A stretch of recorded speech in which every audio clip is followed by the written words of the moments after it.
Welcome to this Zentangle Quickie. My name is Heather Hartwick Gladden. I'm a certified Zentangle teacher, and today we're going to take a look at the tangle Yamit from CZT Esther Piszczek. I hope I pronounced that right. I've done another one from Esther, and I remember looking up the, a hopeful pronunciation, so I hope I was at least close. All right. So I saw the name and I'm like, oh, that's an interesting looking tangle. And I saw the name and I'm like, well, hey, that's kind of nice for, the holidays because some people serve yams. And then I read this story and it's really named after Yamit Friedman.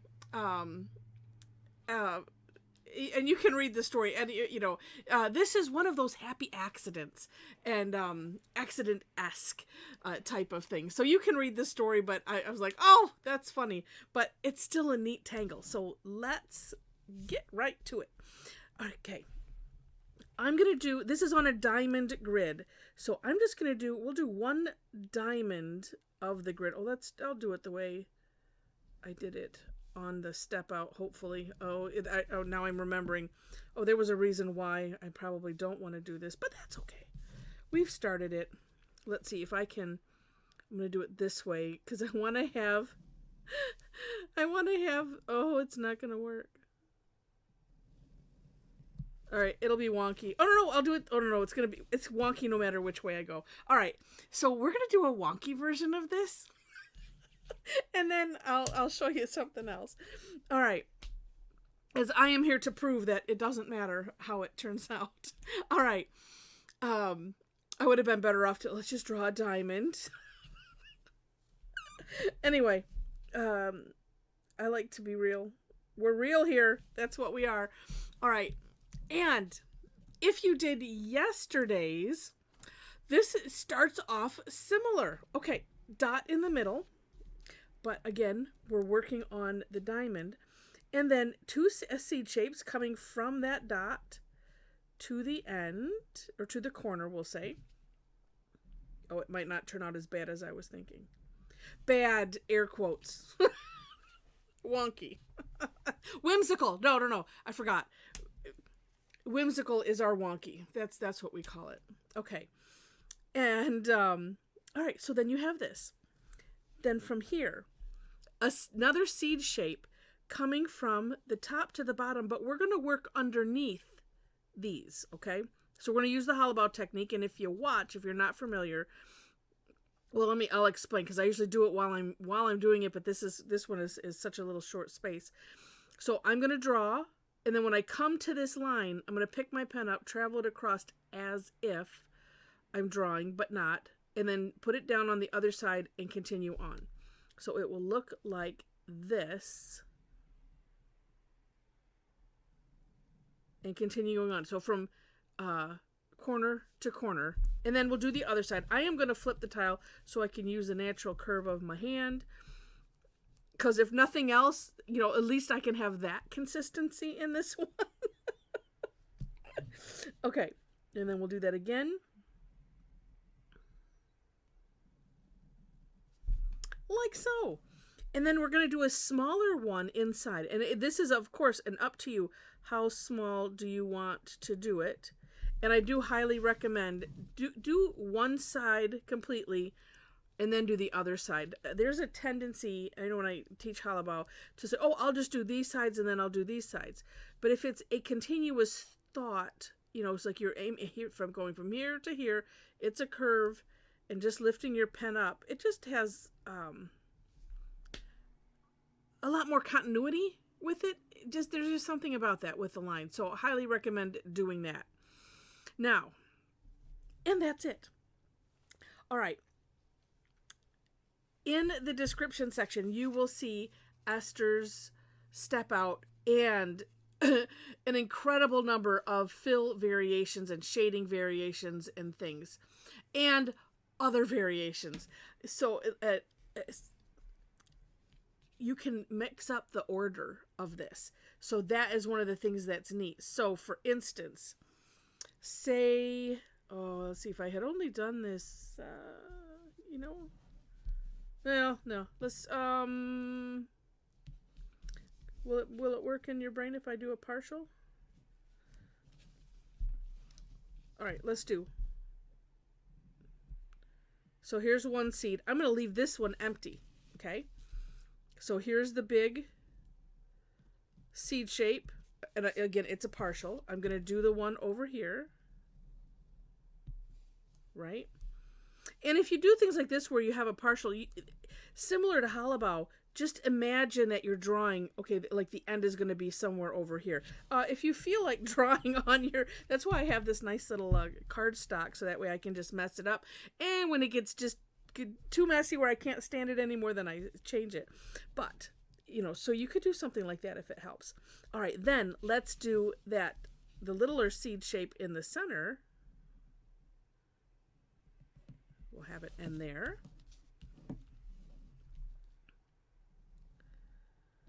Okay. Then we'll make this other seed shape and we'll Halabow underneath this. So that will go like this. And like that. That's one, let's see. She has two options there. That's pretty much, I think that's it. She has the tangle variation. She shows a close up and then one in a grid. So that's something rather cool. Okay. Now, if there we go. So this is a nice fill-in, and I thought, well, okay, while I'm saying some of the normal stuff I say at the end, I'm gonna do, we'll use this as a fill-in. And here's another thought for you. I have trouble drawing. I mean, I was doing it big. It's hard to get things to line up. And a couple ways you can approach this for a diamond grid. So say I want to have this positioned this way. Then I could just draw a straight grid this way. But if I want, let's see, because this one is going to be here. So if I want to do it on, if I want to do it this way, then, okay, well, let's just test it and see. It's going to be the same way. Yeah. Sometimes my point is, sometimes if you think of it as just a regular grid and not a diamond grid, sometimes I found that that's helpful. So it's like, okay, I'm doing my regular lines like I would. Now I'm going to look at it, this way. And then, and I'm going to pick where I draw my, let's see if I can make this look like squares. And I'm having them look like squares in my perspective that I have at the moment.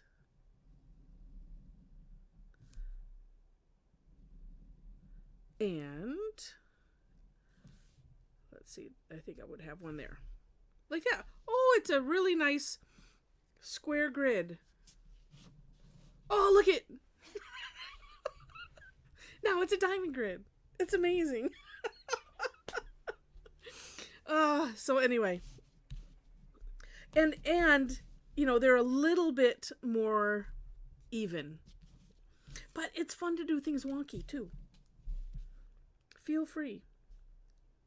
All right, I do like putting the dot in the center first because that does seem to help.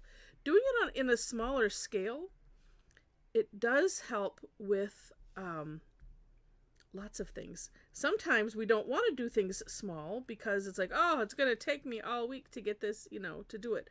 But that's okay because, if you're using it for a meditation or whatever, that shouldn't matter. And it's just fun. Let's see, gosh, I'm just debating. I really like the alternate one. I think I'm just going to do it. I'm going to do it straight. And maybe on here I'm going to fill in some others after we're done. It's so tempting though. No, I'm just going to do it the straight way. And one thing that I do like to do when you're doing it in a larger grid is do the one set of steps, one step at a time. That's, Zentangle's tagline, anything is possible one stroke at a time.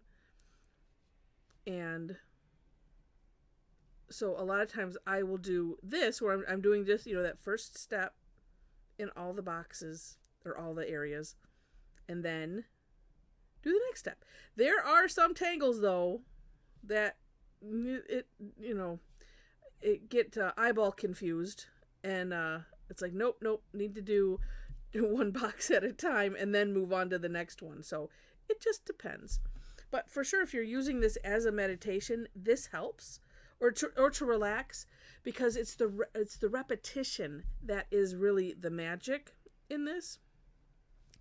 And so the more repetition you can throw in, this like, oh, that one's stretching up, the better.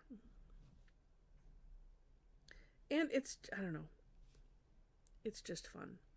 And sometimes if your dot is like just way off, guess what? You can just ignore it. Because as you can see, oh, look it's going to get covered right up.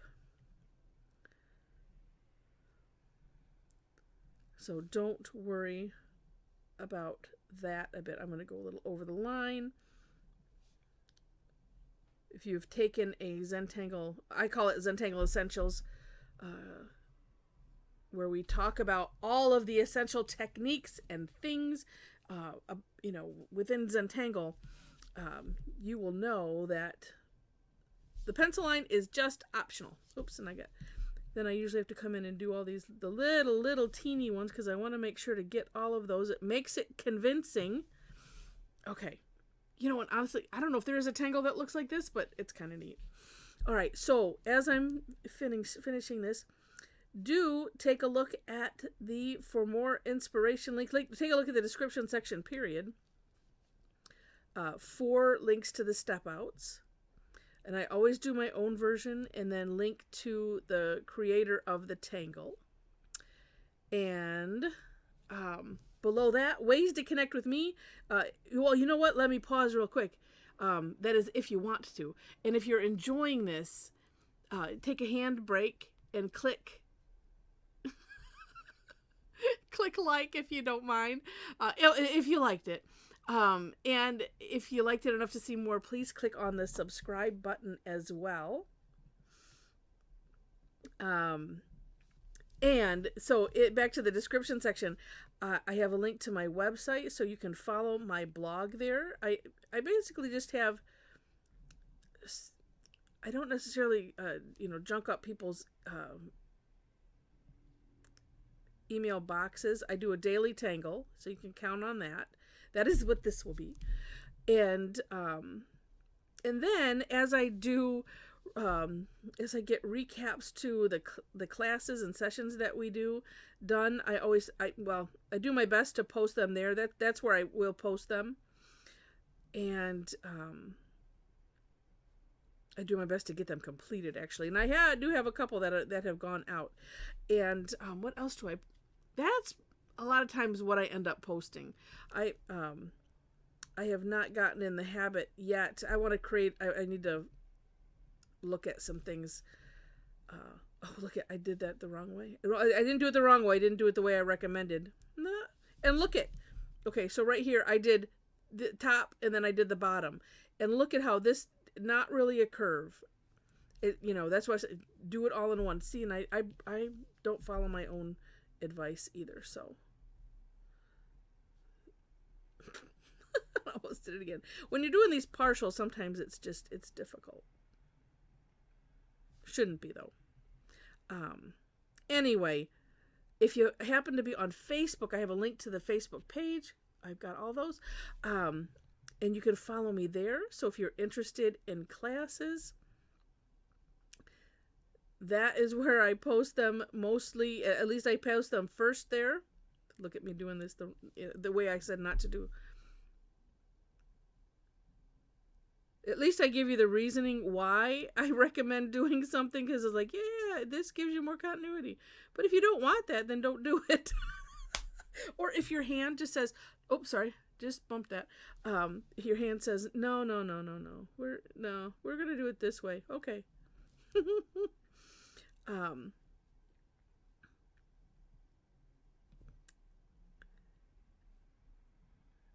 Or like that, I went around. Okay, that's my excuse. I'm sticking to it. I'm going to try to not do that here.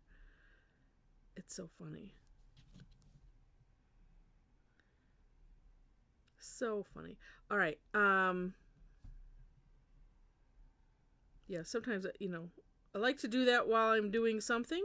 The stuff I usually throw in at the end. Because I figure most everybody just tunes out. Or like, okay, we're done with the tangle. Bye. But you never know what I might throw in either. So some, no. I've done that before where I forgot to, oh, here, let's talk about shading. Oh, yeah. Okay, shading. And we're going to do that in a moment here. And then I'll remember what it was that I was going to say. Now that you have this all done, just think of all of the things that you can do with this. Oh, I just had a thought. Okay, on this bigger one. But so now you have all of these spaces, and again, for more inspiration link, you can see all of the neat things that you just ideas. You probably come up with your own too. It's it's all good. One of the things that I really liked that she did was just shading. It really is filling in, not even shading. We're filling in with the graphite though, so then it's kind of like shading. 1/2 of this. And what a neat background it is. It's like you can, take it as, because, what's interesting is you could, if you wanted to separate that out and just make little fragments and have it spread around. I know a couple people that like to do that, as part of a tangle. Of course you could, but sometimes working small, it really creates a neat pattern. And I like to showcase that. No, let's not use that pen.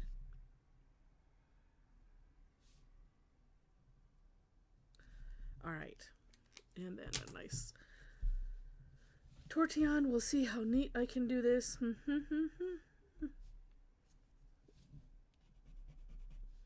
I have found that sometimes just an up and down stroke with the tortillon seems to be the finest.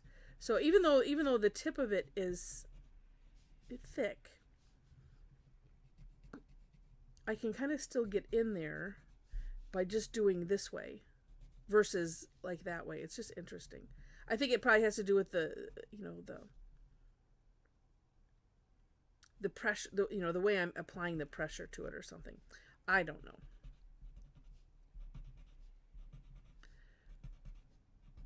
All right. And look at already how that's creating a neat look. Now, if you combined that maybe with doing this, that could be a whole neat look. And I was just thinking as an afterthought, if you said, oh, I really like that one. Let's see, how would we do that?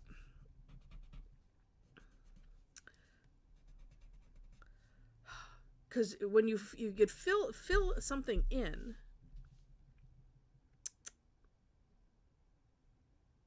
let's see. Well, it depends on, it would depend on which one. So, okay.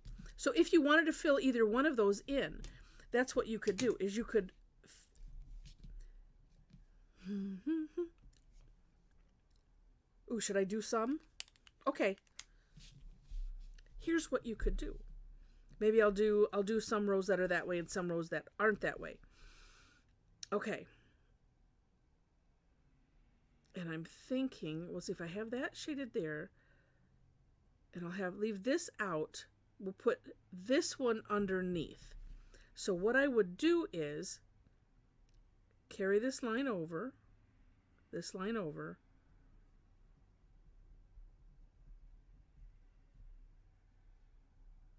fill in the rest.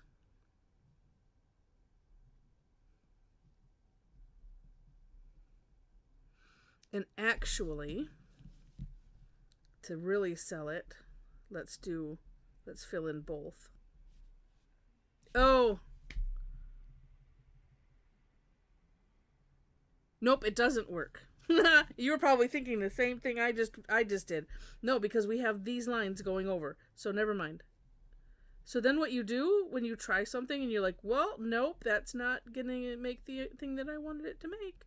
Then we just fill it all in. And look at how fun that contrast is. And that is why there is no such thing as a mistake in Zentangle, because there's always, I mean, honestly, I could have just left it that way too. There's always a way. And maybe I'm also not thinking it through enough. But no, because that line is there, because as you see here, we don't have that. So never mind. But if you did this and then you decided, oh, I want this one underneath, you could fill in this and then fill in this over. So I did it backwards. So you would do the big thing, if that makes any sense to you.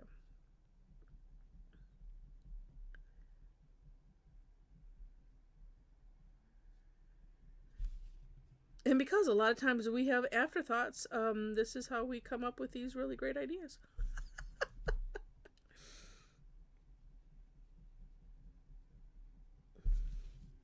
Oh, I like that. And then sometimes in the process of course correcting something, you might come up with either something completely different, or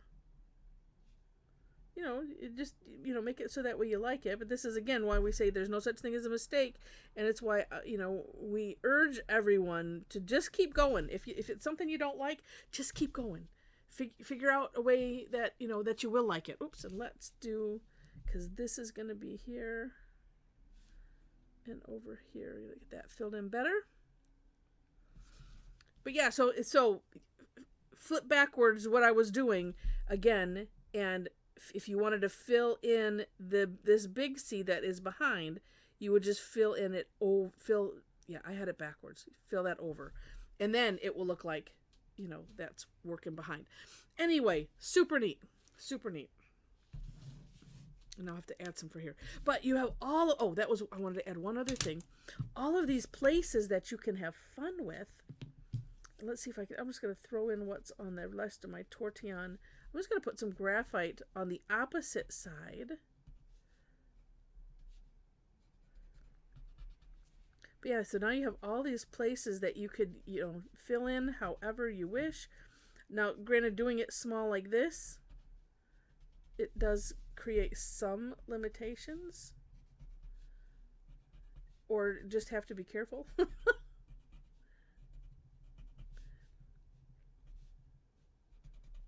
But lots of fun. Yay! Neat.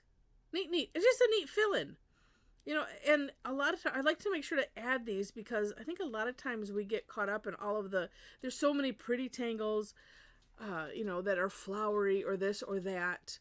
And really thinking about the origins of Zentangle, it's just doing patterns. And like this is from one of my Zentangle Essentials class. That's it. It doesn't have to be anything more, than that. So I always try to bring that up, because I like to veer people from feeling too much pressure to make something that's like some masterpiece or something. It just has to make you happy, and it really should be non-representational. That's the that's the thing that we get to say is, when we don't, maybe it didn't turn out exactly right, and you just just remind yourself, this is non-representational art, so it turned out the way it turned out, and that's that. All right. So again, check out the description section, click like, click subscribe, share, leave comments, all of that stuff. I hope you've enjoyed this one. It's funny, I end up taking a deep dive into something that didn't necessarily need to be a deep dive, but I think it was fun. I hope you found it fun too. All right, so with that, thank you again so much for watching, And I wish you happy tangling.